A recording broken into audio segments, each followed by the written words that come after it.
fluorescent lights buzzed like trapped insects overhead as Marcus adjusted his tie for the 12th time. The leather portfolio in his hands, containing his Stanford MBA thesis and 3 years of startup experience, felt suddenly flimsy against the glacial stares of the 2 executives before him. Ms. Langley's manicured finger tapped his resume. "Your credentials are adequate," she said, the pause before adequate stretching just a beat too long. Her partner, a silver-haired man whose nameplate read R. Garrison, hadn't blinked since Marcus walked in. Marcus kept his smile steady as they peppered him with questions that weren't questions. "You've changed jobs frequently. This project seems unusually ambitious for someone with your background." The subtext hummed louder than the HVAC system. Who did he think he was? Then came the moment he'd replay in his mind for months. Langley slid his resume back across the glass table. "We appreciate your time, Mr. Johnson, but we've decided to pursue a candidate whose experience better aligns with our culture." Her eyes flickered to Garrison, who finally blinked. Marcus's hand didn't shake as he gathered his materials. He made sure to meet each of their eyes. "Thank you for the opportunity," he said, voice even. The elevator ride down lasted an eternity, his reflection in the polished brass doors showing a man holding himself together by sheer willpower. Outside, the summer sun mocked him as he passed the company's marble sign, Titan Technologies, innovating tomorrow. His polished loafers scuffed against something in the pavement, a single bent nail. Marcus picked it up, rolling it between his fingers as the idea first took root. Tomorrow's innovation might look different than they expected. The nail went into his pocket as he hailed a cab. The rejection letter would arrive in 3 days. By then, Marcus would already be drafting his business plan. The apartment smelled like instant coffee and determination. Marcus peeled off his food delivery uniform, still damp from the evening rain, and tossed it onto the growing pile of laundry. The rejection letter from Titan Technologies sat propped against his laptop, the corporate logo gleaming under the flickering light of his desk lamp. He hadn't crumpled it. He hadn't framed it either. It just sat there, a silent witness to the late nights ahead. His fingers flew across the keyboard, lines of code glowing green against the dark screen. The walls of his studio were papered with scribbled equations, rejected patent drafts, and a single sticky note that read, "They think this is where the story ends." A knock at the door. His neighbor, Mrs. Ruiz, held out a steaming plate of tamales. "You forget to eat again, Mijo," she scolded. Marcus accepted it with a tired smile. The first bite was heaven, warm masa, spicy pork, a taste of home. He hadn't realized how hungry he was. "You working on that thing again?" she asked, peering at the schematics scattered across his table.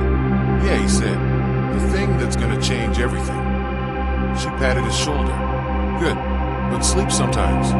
When she left, Marcus cracked his knuckles and got back to work. The city outside his window pulsed with light, skyscrapers full of people who'd never given him a second glance. Somewhere out there, Langley and Garrison were probably at some upscale bar, clinking glasses, completely unaware. Good, let them stay unaware.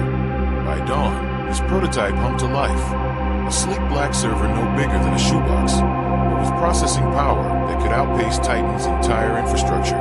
The screen blinked, system online. Marcus leaned back in his chair, exhaling for what felt like the first time in weeks. Phase 1 was ready. The champagne flute exploded against the convention center floor like a tiny detonation. 100 conversations died mid-sentence. Every head in the immediate vicinity swiveled toward the sound, then up to the frozen tableau. Langley standing rigid, Marcus leaning casually against his display table, the next-gen logo pulsing behind him like a heartbeat. Langley's assistant scrambled to clean the mess, but Marcus was faster. He snapped his fingers once. 2 of his own team materialized with towels. "We've got it," he murmured, "because that's what you did when you were in control. You handled the mess before it could stain.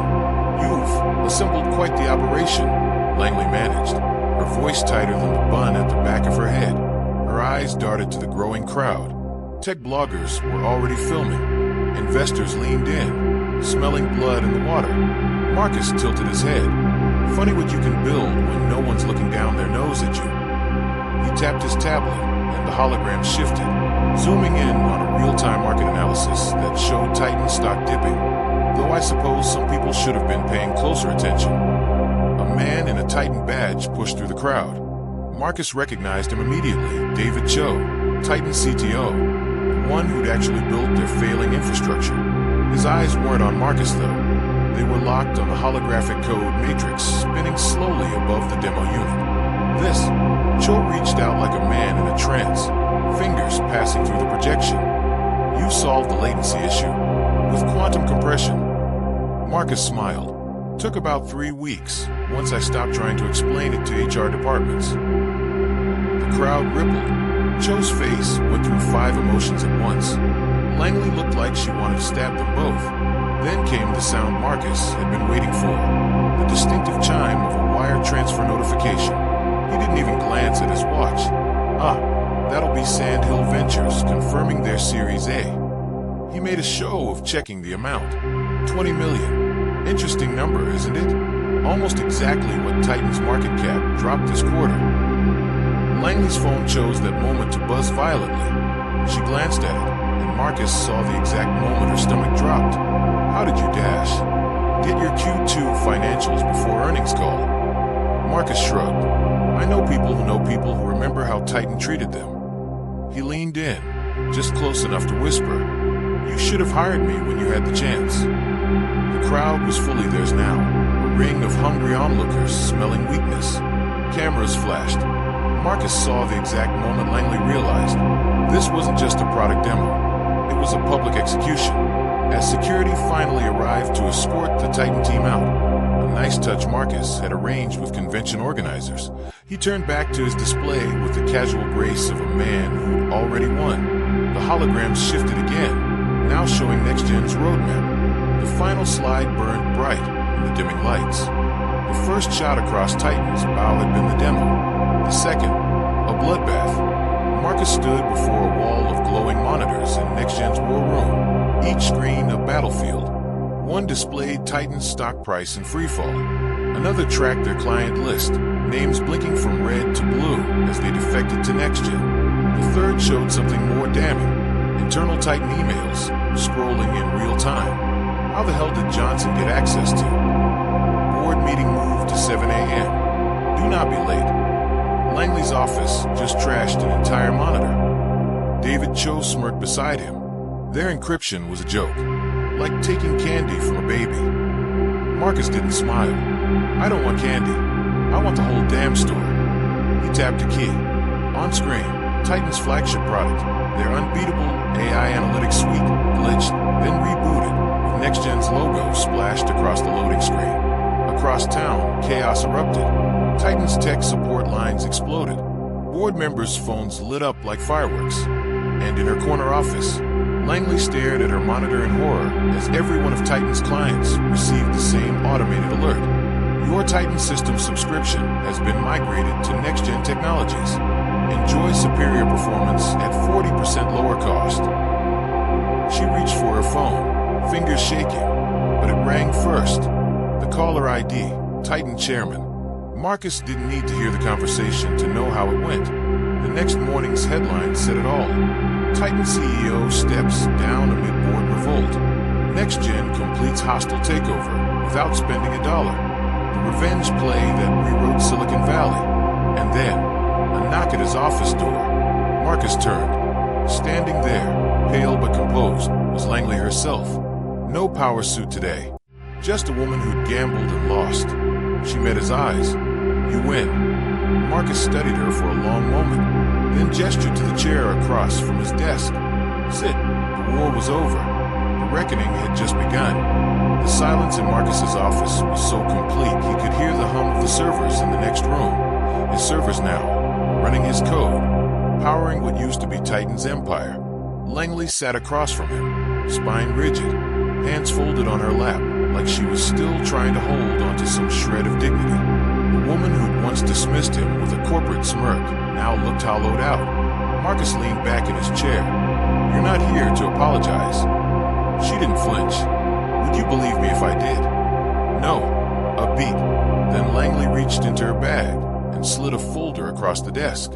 Marcus flipped it open. Inside, a buyout offer. Generous. More than generous. He laughed. You think I want your money? I think, Langley said slowly, that you're smart enough to know burning Titan to the ground hurts the little people more than it hurts me. Marcus's smile faded. She wasn't wrong. He'd seen the news. Engineers laid off. Pensions vaporized. Families scrambling. The same people Titan had exploited, now paying the price for his revenge. And that's when he realized, this wasn't victory. This was just another kind of defeat. He closed the folder. Here's my counteroffer. He turned his monitor to face her. On screen, a new corporate structure. Titan absorbed, but not dismantled. Employees retained. Benefits intact. A new division, reporting directly to him. Langley's breath caught. You're saving it? Marcus stood, walking to the window where the city stretched beneath him. I'm rebuilding it. A pause. Then, why? He didn't answer right away. Somewhere in the back of his mind, he saw his younger self, hungry, overlooked, gripping that bent nail like a lifeline. Because I'm not you, he said at last. Langley exhaled, long and slow, and for the first time since she walked in, she looked him in the eye, really looked at him, like he was more than a threat, like he was a man who'd won. So, she said quietly, what now? Marcus smiled. Now.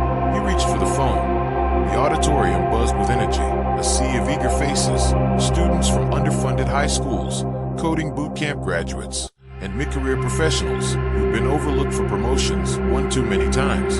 All here for the same reason, the first annual Next Gen Future Summit. Marcus stood off stage, adjusting his cufflinks, the same ones he'd worn the day he destroyed Titan.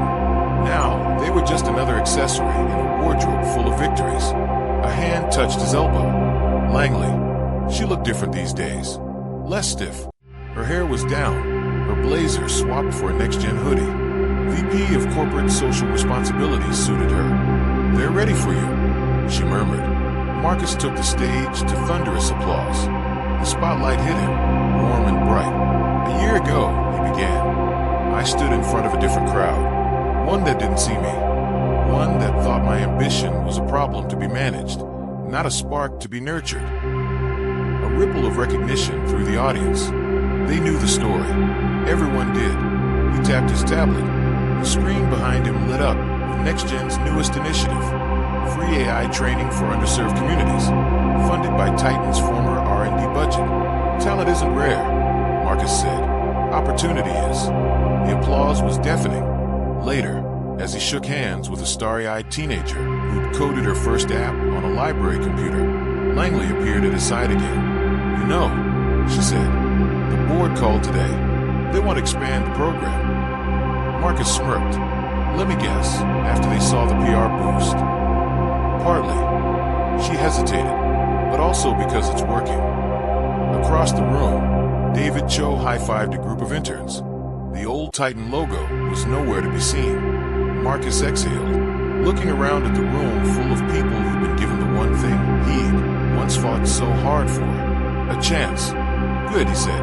And for the first time since this began, he realized he wasn't angry anymore. The private jet touched down at San Francisco International just after dawn. Marcus watched through the window as the morning fog rolled across the tarmac. The same fog that had shrouded the city the day he'd left for the Washington, D.C. expansion.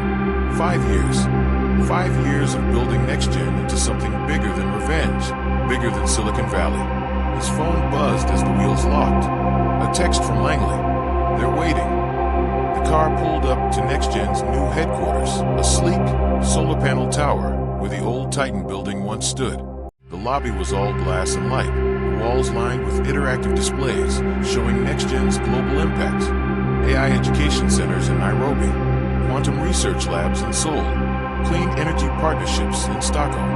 The elevator doors opened directly into the boardroom. Every head turned. Langley sat at the far end of the table, silver streaks now prominent in her hair. David Cho leaned against the window, holding his newborn daughter against his chest. The rest, new faces, old faces, all people Marcus had chosen carefully over the years, stood as he entered. Marcus didn't sit. We have a problem, he said. The screens flickered to life. displaying a live feed of Senator Whitmore's press conference. Today, I am introducing the Algorithmic Accountability Act, legislation that will. The room tensed. Whitmore had been bought by NextGen's competitors for years. This bill would cripple their core technology. Langley tapped her pen once. We could fight it. Joe adjusted his sleeping baby's blanket. Or we could beat them to it. Marcus looked at the faces around the table. People who had once been enemies, employees, strangers. Now something else entirely. He tapped his watch. The screens changed, revealing a new initiative. NextGen open source platform. All core algorithms. All training models. Free for non-commercial use. Silence. Then, that's our entire IP. The CFO breathed. Marcus nodded. And it's the only way to keep them from weaponizing regulation against us. Langley studied the proposal, then did something no one expected. She smiled. Well, she said, standing, let's go make some new enemies.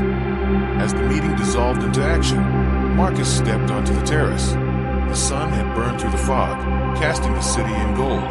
Somewhere out there, another Marcus Johnson was sitting across from another Langley, being told he wasn't the right fit. He pulled out his phone and drafted an email. The auditorium lights dimmed as Marcus stepped onto the TED Talk stage. The screen behind him displayed a single sentence in stark white letters. Revenge is a fire that burns both ways. He didn't use notes. He didn't need them. 10 years ago, he began. I was rejected from a company because they didn't see my value. 5 years later, I owned that company. Most people think that's where the story ends. The underdog wins. The villain loses. Roll credits. A ripple of laughter moved through the crowd. Marcus tapped his remote. The screen changed to show two images side by side. Left, the sneering faces of his old Titan interviewers. Right, those same people now. Langley heading NextGen's education initiative. Joe running their quantum division. But real victory, he continued, isn't in destruction. It's in transformation. The next slide showed something unexpected. The original rejection letter from Titan, framed in NextGen's lobby. We keep this not as a trophy, but as a reminder.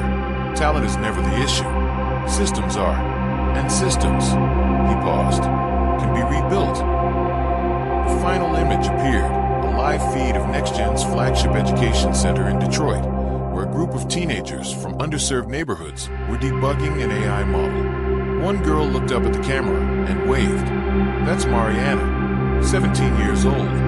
Last year, she was told she wasn't technical enough for a prep school coding club. Marcus smiled. Next month, she's interning with our quantum team. He stepped away from the podium. So here's the moral. You can spend your life proving people wrong, or you can spend it making sure nobody else has to. The applause began as he walked off stage. Not the roaring kind, but something quieter, deeper, the kind that lingers. Outside, Langley waited by the car, holding two coffees. She handed him one. Too preachy, he asked. She sipped hers. Nah, just true enough to hurt. As the driver pulled away, Marcus watched his reflection in the window. No longer the hungry kid with a grudge, but something harder to define. Something better. The city blurred past, full of people still fighting their own battles, still writing their own endings. His phone buzzed. An email notification. Application received. Marcus Johnson 2. Stanford CS 34. He didn't open it.